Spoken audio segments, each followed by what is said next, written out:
What's up, everybody? And today we're checking out 3 occupiers interrogated, how Azov captured them near Toretsk. Now, this is an Azov video. If you remember, we watched a video not long ago where they captured these 3 individuals. This is the interviews with them 3 individuals after it. And there is a caption that says, I watched videos by Azov. So this is going to be super interesting to watch. A lot of people have been requesting that I check this out. So let's watch it, let's sit back, and let's see what's going on. As always, link down below to the original video. Please make sure you go over there, give it a like, subscribe, all that good stuff. What else? Check out Chug.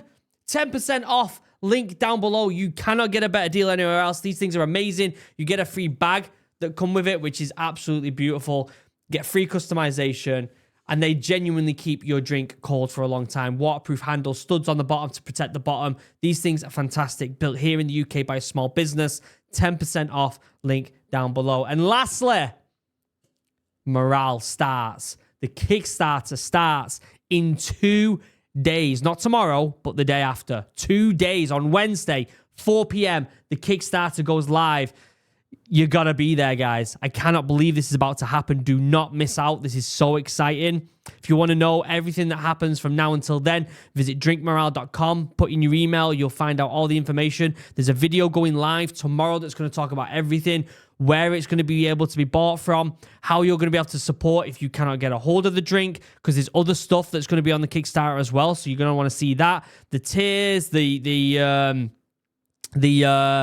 the goal that we're trying to reach with Kickstarter. There's loads of stuff you're not going to want to miss out on. How it's going to happen, where it's going to start, what you need to do to be prepped. A video will be live tomorrow explaining everything before the Kickstarter goes live on Wednesday. Very, very exciting. Anyway, other than that, let's shut up. Let's pull this up and let's see what's going on here. Disclaimer, obviously, like I've said in many videos, if you are a veteran, if you have any sort of potential PTSD around military events or war events or firearms events, please be aware of that. Please be careful. Be careful of the people around you. Make sure that they are comfortable with watching this stuff as well, guys, okay? Look after yourselves and your mental health, please. So we watched this video. Очень хорошие у вас некоторые есть женщины, ну, я знакомлюсь всегда с постарше, то есть. Выходи! Можно и так сказать, прикрылись дедом. Давай туда! Как глухого можно на штурм отправить? Быстрее встали, быстрее пи***уй! Это не мое, я не вывожу, правда, я не воин. Я видел в интернете видео Azov, Wow. как они работали. That's incredible, isn't it?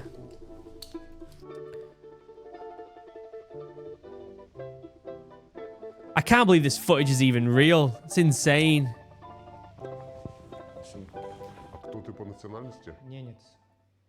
Я сам из села Сейха. Село Сейха находится на полуострове Ямал. Население ненцев, оно коренной малочисленный народ, вымирающий народ. У тебя есть знакомые немцы, которых мобилизовали? Obviously, there's subtitles here, guys, because it's not in English, so just be aware of that. I'm not going to read out everything that's said, because it would just take forever, okay? So just be aware of that. Да, были, но все погибли. Wow. Я сам тебя не слышу. Живу в своем мире глухих. Я оглох 8 октября. Что-то очень большое сильно пролетело и взорвалось. У меня уши потекли, а мой напарник по врачам я ходил. Мне написали, что у меня обе перепонки I've had that, and it's not good. My ear ruptured earlier this year, actually, in 2025, and I'm only just recovering from it now, and it's not fun. Посадили на БМП. Я сказал глухой. Как глухого можно на штурм отправить? Я им говорю, не слышно ничего. Мне объяснять ничего не стали. Иди, селом запихали и все. So they're showing the caliber of people that Russia are just throwing out there, because they are just throwing as many people as they possibly can out there. А как попал на службу? Я с тюрьмы подписал контракт, и за большого срока мне светило за статью разбой 162, часть 3, от 7 до 12. Wow. План был заехать в Щербиновку, немного штурмануть и закрепиться там же. Нам дали задание и расписывали все, ну, очень красочно, бля. Что 6 машин поедет, пацаны, все четко, там врагов мало, там наших союзники в разных позициях, типа. Поедете на 6 машинах в количестве, ну, примерно 40 человек. So they lied to him В then. общем, этот план был какой-то сверхъестественный. Это надо быть безумцем, чтобы это закончится неудачей просто. Одна машина, ну, подорвалась, другой, ну, то есть начали выходить из строя. Я ехал в машине. Oh, so they did have that Наша equipment, подорвалась на 2 ТМ-ках. but it just all got destroyed. Стрел. И весь этот радиус закидывали. Было трудно. А кто говорил, бля, что будет легко? Смотрю, воздух, весь в птицах. Wow. 2 баба-яги вижу, уже летят. Нас БМП подбили, мы вышли из БМП, забежали в дом. Там сидели до часу ночи. Ночью этот там пристрой, где мы сидели, взорвался. Jeez. They don't look like soldiers, do they? Let's be honest. У меня At слетела all. каска, потолок рухнул и придавил ребят, которые со мной были. Они все 200-е, 5 человек. Вау! Один к обеду из-под завалов вылез. Зашел в подвал. В подвале переночевал. Слева, считай, был сброс, и мне прилетела, ну, вот такая, ну, то есть такая дыра у меня в этом, в ляжке. 4 минуты проходит, сумерки, нас птичка провела метров 100 в подвал. Мы там встретили глухого старика, позывной матрос, вот он тоже с нами в плену сейчас. Он даже не понял, что мы зашли в подвал. И все, я наставил на него автомат и говорю, ты кто такой, блядь? Я говорю, я ничего не слышу. Как я? В чем что мне надо делать? Командование говорило, там абсолютно здоровый человек сидит. Ну, позывной «Волк». А это вообще какой-то левый позывной матрос. Провели там ночь, покушали, поспали, меня обработали рану. И под утро, за 10 минут до взрывов, то есть про меня будут, мы пьем чай. So that was this then. Boom. They were close from dying, these three. It's insane that they're here in this interview. It's insane that it's on YouTube, and it's insane that they're prisoners of war right now. I wonder what their lives are like now, like as prisoners of war. I'm sure they're treated now. I hope they're treated with dignity, at least. You know, we're trying to be the good guys here and show them that, hey, we're not the bad guys. So, you know, it's the Russians that invaded Ukraine at the end of the day. So I'm hoping that they're treated, you know, somewhat with dignity.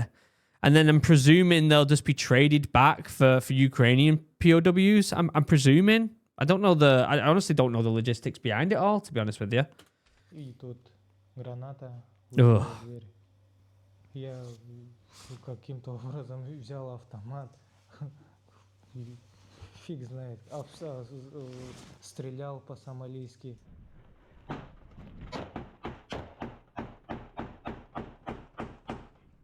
Даже сам не осознавал, нафига я это делал, ведь все равно как с подвала, все в пыли.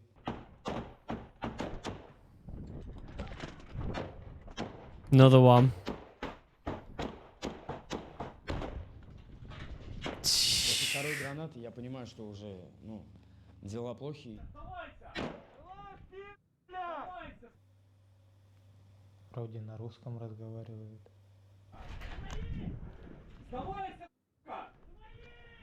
Выходи! Вылазь! Оружие выкидывай, сука!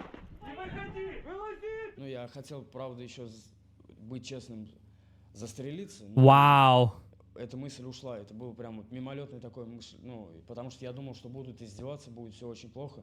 Свои, брат, свои! Вылази, кидай оружие, сука, вперед! Свои, брат! Оружие, сука, выкинь! Я не верю, что свои, Свои, братуха! Выкидывай руку, блядь! Свои, брат!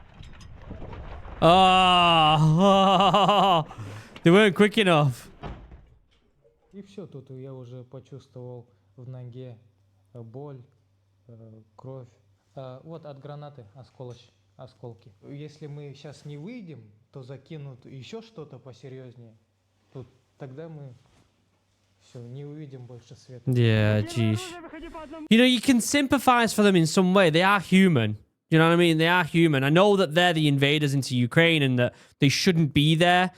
But people need to be aware as well that these lads have probably come from really poor areas and they were probably forced to do this. They may not understand the situation. They may not know what's going on. They may not know why they're there. Some of them will, and some of them will have negative ideas about, like, negative reasons for doing it, right? But some people don't know what they're doing, and they're just there because they've been told to go there. Otherwise, they'll go to jail. The lad was in jail and said, "You're either doing this or you're going to stay in jail for 12 years." And they don't know what they're doing. And so you can feel some sympathy for them at the end of the day. Obviously, to a certain extent, because they're killing Ukrainians on their own soil. You know what I mean? On Ukrainian soil. That's not good. If anyone, I mean, put it this way, right? If the UK started invading a country and they told me to join up, I'd be like, no, I'm not going invading in another country. But that's because I have the computer, I have the resources, I have the intelligence to understand what's going on. They might not have the resources to know what's going on. Maybe they do, but they're being fueled propaganda from Russian media, right? And you might turn around and say, well, what happens if the UK is filling you with propaganda? I get that. But at the same time, I have access to the internet and an understanding of what's going on, right? I kind of know the premise of what's going on around the world right now. Maybe not as detailed as I would like. And so, no, there is not an excuse. I'm not giving them an excuse saying that they should be able to know what's going on. I'm just saying that some people don't have the situational awareness or the understanding or the resources to understand what's going on. So to some extent, you can sympathize for these individuals because they are maybe fathers or they are definitely sons of, somebody's kid. Do you know what I mean? But at the same time, you're like, do your research. Don't just join the military and do one and go and fight for a cause that you don't understand, right? Try and get all opinions of it before you do it. Like if someone said to me, you've got to join the military now, firstly, I wouldn't do it because I've got kids. I don't care. I've got kids now and they're my utmost priority and I will protect them with my life more than anything else, more than any plot of land, more than any culture, anything. My kids are number one. And a lot of parents out there will understand that. But secondly, if I had no choice, I would certainly find out what the fuck's going on before I wanted to go out and do it. Выкидывай автомат! Давай вылезай, блядь! Слово офицера даю, что не убью! Выкидывай оружие, и ты будешь жить! Кто-то крикнул, что слово офицера, с вами все хорошо будет. Все, и вот это как-то нас взбодрило выйти. Я тебе слово офицера дал! Давай выкидывай автомат! 10 секунд, граната залетает следующий. Противотанковая мина, блядь! Мужики, все, хорошо! Я отобрал автомат у старика, то есть выкинул, и я его выкинул ко входу и крикнул, вот откинули автоматы, выходим. И сомневаюсь в том, что правда они сдержат слово. Yeah, you're gonna doubt it, aren't you? Первого старика, чтобы он выходил. Но я-то He said the old man first. Ребята, которые со мной были, они не глухие, они автомат забрали и к выходу автомата выкинули. И мне говорят, выходи. Давай быстрее! Давай туда! Направо, блядь! Автоматы, где ваш? Произошло так, что мы его вперед толкнули. Ну, Push the old deaf guy forward first. That's brutal. да, прикрылись, можно и так сказать, прикрылись дедом. И у меня в руках была граната. Чека не вырвана еще. Я гранату выкинул вообще. И все, и давай выходить. He's lucky that he did that. Быстрее! Быстрее туда, сука! Давай, блядь! Быстрее! Быстрее, сука, туда! Сколько в подвале еще? Даже чуть-чуть уже в тот момент прослезился, кричу, типа, ну, я молодой, не, ну, мы выходим, не убивайте. Yeah, of course you're gonna cry a little bit, mate. Don't be like scared of your emotions there. That's a very intense thing. You've got to trust these strangers who just lobbed grenades down that they're not gonna shoot you when you walk out. Of course you're gonna be terrified. That's war. Пожалуйста. А с другой стороны, слово дали. Yeah. В голове осознаешь, слово дали ж пацаны. Встали, нахуй! Где ваше оружие, блядь? Быстрее встали, быстрее, пиздуй! Пиздуем туда, быстро! Взрыв! Да, да. И в подвале Чиш. оказали мне помощь. Турникет наложили. So they did treat him with dignity. Look, they're looking after them, and they're definitely, you know, he's got crutches by the looks of it. They've dealt with his injury. Забинтовали ногу. Закинул меня на шею и донес, получается, до техники.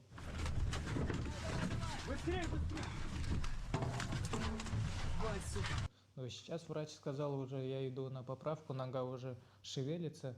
Спасибо вашим врачам большое. Если бы не они, я бы был сейчас без ноги. Yeah, there you Я go. даже как-то не поверил. И сигаретами угощали, и шоколадом. Все, и воду давали, все.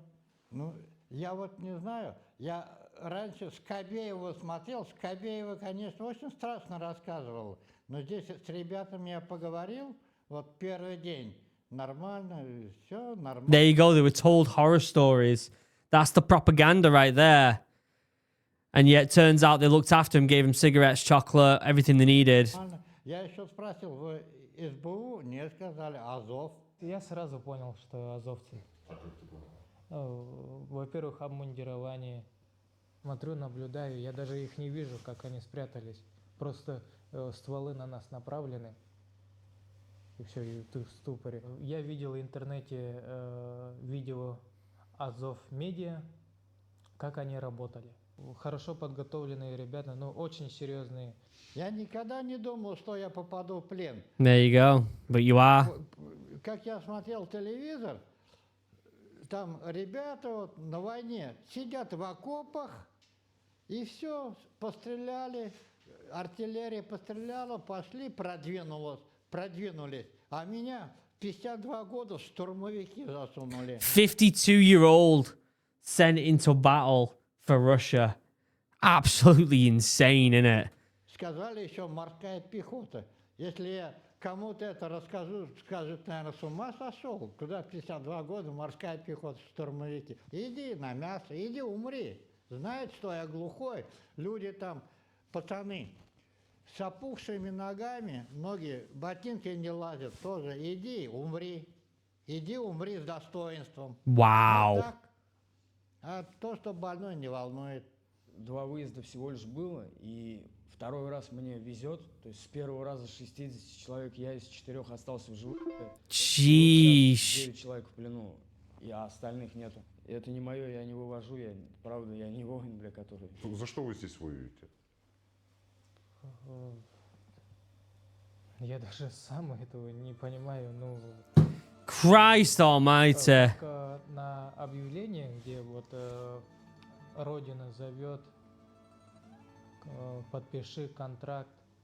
Так ты же в другую страну поехал. Да, поехал в другую страну. Так родина здесь при чем? Ну, я не знаю, как это вот это объяснить вот в ДНР или ЛНР, как оно, какое оно отношение имеет к территориям России, я не понимаю это. В Донецке мне, кстати, очень понравилось. У меня познакомился с многими девушками.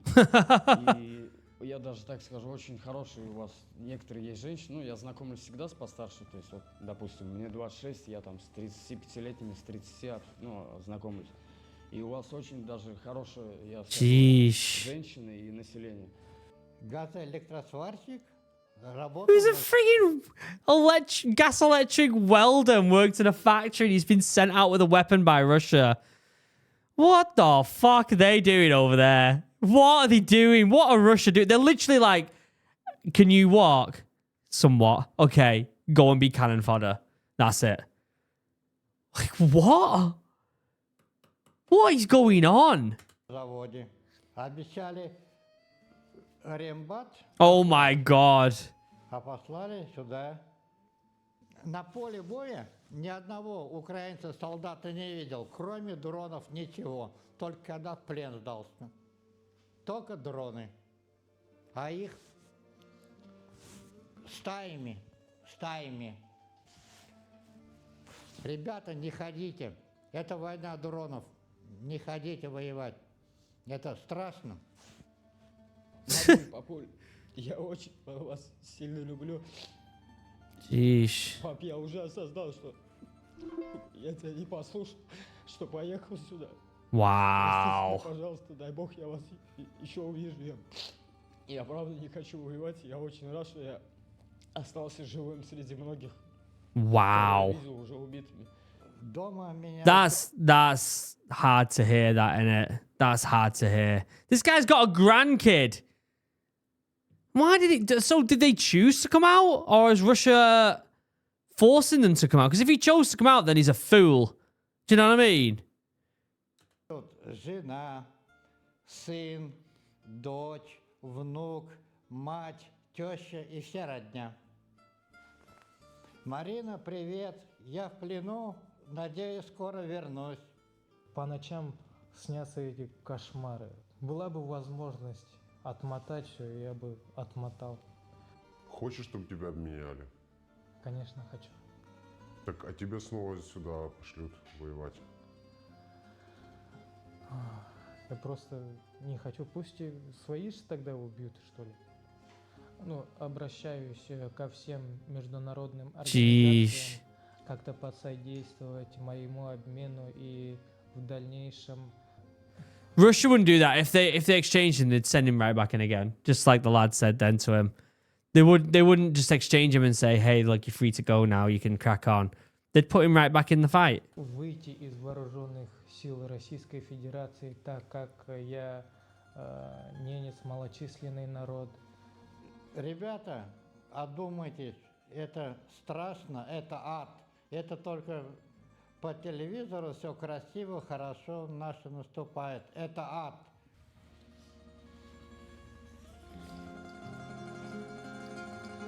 There you go. Insane footage that they've got that. Azov doing incredible work getting the word out about what's actually going on out there. Insane footage that they're able to just say.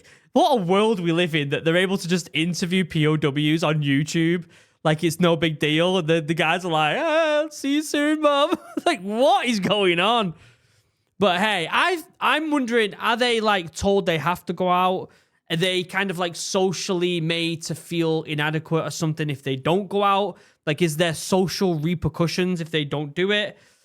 I have so many questions about their motives for initially going in or whether they even had a choice. I'd love to know. Let me know what you think in the comment section down below. I will leave a link to the OG video down below. Check out Chug. 10% off. Link down below. And 2 days until morale. Until next time, I love you all. Have a wonderful day. Goodbye.